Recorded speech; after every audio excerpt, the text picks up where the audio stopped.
മലപ്പുറം വളാഞ്ചേരിയിൽ വിദ്യാർത്ഥികളെ ലക്ഷ്യമിട്ട് MDMA എത്തിച്ച സഹോദരന്മാർ പിടിയിൽ. കരിപ്പോൾ സ്വദേശികളായ റഷീദ്, ഷരീഫ് എന്നിവരെയാണ് വളാഞ്ചേരി പോലീസ് വലയിലാക്കിയത്. MDMA കടത്താൻ ഉപയോഗിച്ച ആഡംബര കാറും പോലീസ് പിടിച്ചെടുത്തു.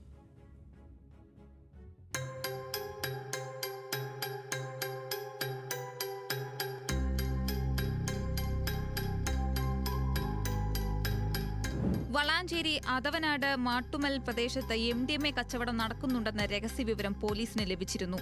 തിങ്കളാഴ്ച വൈകുന്നേരത്തോടെ വളാഞ്ചേരി പോലീസ് പ്രദേശത്ത് നടത്തിയ പരിശോധനയിൽ സഹോദരങ്ങളാണ് പിടിക്കപ്പെട്ടത്.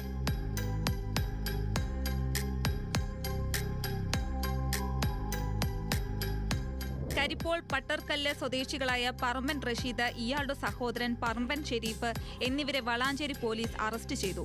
പിടിയിലാകുമ്പോൾ 4 ഗ്രാം MDMA ആണ് ഇവരുടെ കയ്യിലുണ്ടായിരുന്നത്. രണ്ടുപേരും കോളേജ് വിദ്യാർത്ഥികൾക്കിടയിൽ സ്ഥിരം MDMA കച്ചവടം നടത്തിയിരുന്നതായിട്ടാണ് പോലീസിന് ലഭിച്ച വിവരം.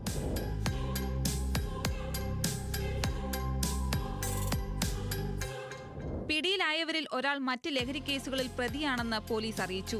MDMA കടത്താൻ റഷീദും ഷെരീഫും ഉപയോഗിച്ച ആഡംബര കാറും പോലീസ് പിടിച്ചെടുത്തിട്ടുണ്ട്. ഇരുവർക്കുമെതിരെ NDPS ആക്ട് പ്രകാരം കേസ് രജിസ്റ്റർ ചെയ്തു. വളാഞ്ചേരി SHO KV ആനന്ദ് ബാബുവിന്റെ നേതൃത്വത്തിൽ പോലീസ് ഉദ്യോഗസ്ഥരായ നിർമ്മൽ, സജുകുമാർ, ജയകൃഷ്ണൻ, വിജയാനന്ദു, രജിത, സനൂപ് തോമസ് ജോസഫ്, അനിൽകുമാർ എന്നിവരടങ്ങിയ സംഘമാണ് പ്രതികളെ പിടികൂടിയത്.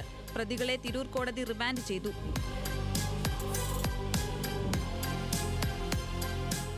ന്യൂസ് മലയാളം, മലപ്പുറം.